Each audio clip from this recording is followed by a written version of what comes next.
لیے حضور کی پیدائش کا ذکر کرنا، فضائل و کمالات کو ذکر کرنا، آپ کے فضائل و مناقب کو ذکر کرنا، آپ کی سیرت کو بیان کرنا، اور حضور اکرم صلی اللہ تعالی علیہ وسلم نے اور آپ کے صحابہ نے جو آپ کی پیدائش کا ذکر کیا اس کو پڑھنا یا اس کا ذکر کرنا، یہ اصل میلاد ہے۔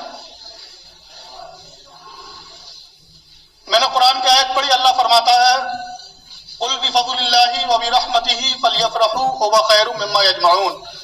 اے نبی آپ دنیا والوں سے کہہ دیجئے، لوگوں سے کہہ دیجئے کہ جب اللہ کا فضل یا اللہ کی رحمت نازل ہو تو چاہیے کہ خوشیاں منائیں، هُوَ خَيْرٌ مِّمَّا يَجْمَعُونَ، اور یہ خوشی منانا اس تمام سے بہتر ہوگا جو انہوں نے جمع کر رکھا ہے۔ یہ قرآن کی آیت کا مفہوم ہے۔ اللہ نے فرمایا کہ جب کوئی رحمت نازل ہو تو چاہیے کہ مومنین خوشیاں منائیں، اور حضور اکرم صلی اللہ تعالی علیہ وسلم کے تعلق سے اللہ نے قرآن میں ارشاد فرمایا وَمَا أَرْسَلْنَاكَ إِلَّا رَحْمَةً لِّلْعَالَمِينَ، اے نبی ہم نے آپ کو کل کائنات کے لیے، دنیا کی تمام عالمین کے لیے، عالم کے لیے رحمت بنا کر کے بھیجا ہے۔ تو حضور کا وجود، حضور کی آمد سراپا رحمت ہے۔ اور اس سے پہلے جو میں نے آپ کو آیت سنائی اس میں یہ معلوم ہوتا ہے جس سے کہ جب اللہ کی رحمت نازل ہو تو چاہیے کہ خوشی منائیں۔ لہذا اس آیت کے اعتبار سے ان دونوں آیتوں کو جب آپ ملائیں گے اور آپ دونوں آیتوں کو سمجھیں گے تو معلوم ہوگا کہ حضور اکرم صلی اللہ تعالی علیہ وسلم کی پیدائش پر خوشی منانا اور پیدائش کا ذکر کرنا یہ قرآن کی اس آیت سے اچھی طرح واضح اور ثابت ہو جاتا ہے، جس میں اللہ نے یہ فرمایا ہے کہ اے لوگو جب اللہ کی رحمت نازل ہو تو چاہیے کہ خوشی منائیں، اور یہ خوشی منانا اس تمام مال سے بہتر ہوگا جو تم نے جمع کر رکھا ہے۔ اب ایک سوال ہوتا ہے، بعض لوگ کہتے ہیں کہ عید میلاد منانا یہ شرک کے زمرے میں آتا ہے، یہ شرک ہے۔ اور شرک کس کو کہتے ہیں؟ شرک کہتے ہیں اللہ رب العزت کی ذات اور صفات میں کسی کو شریک ٹھہرانا۔ باقاعدہ میری گفتگو شرک پر ہو چکی ہے، ابھی آپ اتنا سمجھیں کہ اللہ کی طرح کسی کو مان لینا، معبود مان لینا، یا اس کی جو صفات ذاتیہ ہیں اللہ کی اس صفت میں کسی کو شریک ٹھہرا دینا، اس کی طرح مان لینا، یہ شرک ہوتا ہے۔ ٹھیک ہے، تو بعض لوگ کیا کہتے ہیں کہ عید میلاد منانا شرک ہے، اور شرک اس لیے ہے کہ حضور اکرم صلی اللہ علیہ وسلم کو خدا کا درجہ دے دیا گیا، معاذ اللہ۔ جبکہ میں آپ کو بتاؤں کہ عید میلاد منانا شرک نہیں بلکہ شرک کا توڑ ہے، عمل توحید ہے۔ وہ کیسے؟ وہ ایسے کہ ہم جو عید میلاد مناتے ہیں اس کا مطلب یہ ہے کہ پیدائش کی خوشی منانا، اور جو پیدا ہوتا ہے وہ خدا نہیں ہوتا، جو پیدا ہو گیا وہ خدا نہیں ہو سکتا، کیونکہ خدا وہ ہے جو کبھی پیدا نہیں ہو سکتا، جو ہمیشہ سے ہے اور ہمیشہ رہے گا۔ اور حضور پیدا ہوئے ہیں، ہم حضور کی پیدائش کا ذکر منا رہے ہیں، پیدائش منا رہے ہیں، تو گویا کہ ہم یہ مان رہے ہیں کہ جس کی ہم پیدائش منا رہے ہیں، جس کے ہم جشن منا رہے ہیں پیدائش کا، وہ پیدا ہوا ہے، اور جو پیدا ہوا ہے وہ بندہ ہوتا ہے، خدا نہیں ہوتا ہے۔ لہذا یہ شرک نہیں بلکہ عمل توحید ہے۔ یہ تو میں نے آپ کو عقلی دلیل دی۔ اب آئیے میں آپ کو حدیثوں کی طرف لے چلوں۔ بہت سی حدیثیں وہ ہیں جو بخاری شریف کی ہیں، اور چند حدیثیں وہ ہیں جو دوسری کتابوں کی ہیں۔ آئیے میں آپ کو سب سے پہلے وہ حدیث سناؤں کہ جس سے معلوم ہوتا ہے کہ خود حضور اکرم صلی اللہ علیہ وسلم نے اپنی پیدائش کی خوشی منائی۔ یہ حدیث امام بہقی نے سنن کبریٰ میں ذکر کی ہے، امام طبرانی نے معجم الاوسط میں ذکر کی ہے، امام ابن حجر عسقلانی نے فتح الباری میں ذکر کی ہے، اور امام جلال الدین سیوطی نے الحادی للفتاوی میں ذکر کی ہے، امام ذہبی نے میزان الاعتدال میں اس حدیث کو ذکر کیا ہے۔ بہت سی کتب حدیث میں اس حدیث کا ذکر ہے۔ حدیث سنیں، ان النبی صلی اللہ علیہ وسلم اقا عن نفسہ بعد النبوہ، جس کا معنی یہ ہے کہ حضور اکرم صلی اللہ علیہ وسلم نے خود اعلان نبوت کے بعد اپنی پیدائش کی خوشی کے لیے 2 بکروں کو ذبح کیا، اور بکروں کو ذبح کرنے کے بعد کل صحابہ کی دعوت کی، اور دعوت کرنے کے بعد اس بکروں کو پکا کر کے صحابہ کے درمیان لنگر بنایا۔ پہلے میں آپ کو حدیث کے بارے میں بتاؤں۔ گرچہ اس حدیث میں محدثین کا ایک طویل اختلافات، ایک طویل اختلاف اور طویل کلام ہے. بعض محدث نے کہا ہے کہ اس حدیث کی روایت میں ایک راوی چھوٹ گئے ہیں. بعض نے اس حدیث کے تعلق سے کچھ کہا ہے، بعض نے کچھ.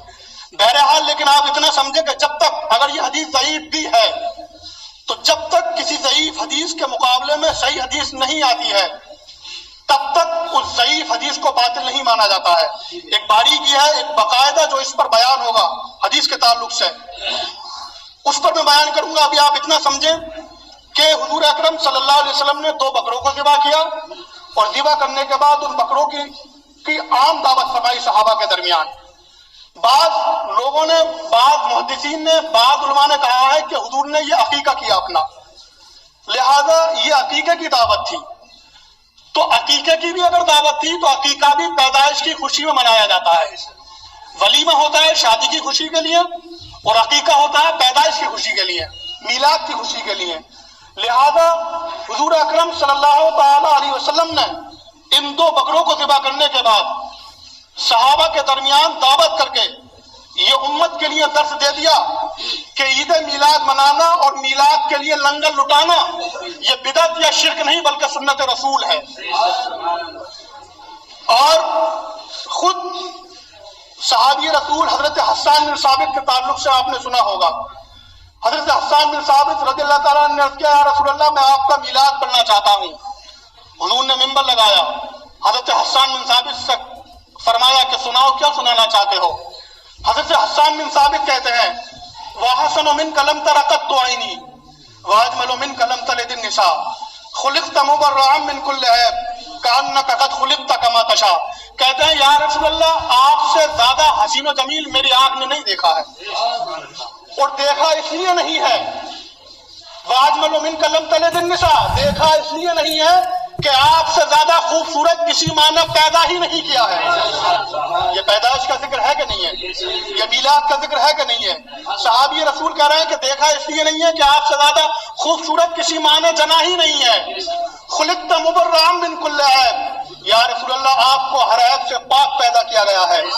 کأنک قد خلقت کما تشاء، گویا کہ آپ کو آپ کی مرضی کے مطابق پیدا کیا گیا ہے، جیسا آپ پیدا ہونا چاہتے تھے آپ کو ویسا پیدا کیا گیا ہے.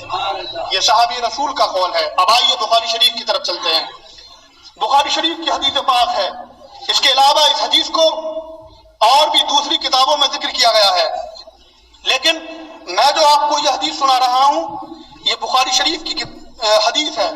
بخاری شریف کتاب النکاح، امام بہقی نے سنن کبریٰ میں بھی اس کو ذکر کیا ہے، اور مصنف ابن رزاق جو کتاب حدیث ہے اس میں بھی اس حدیث کا ذکر ہے.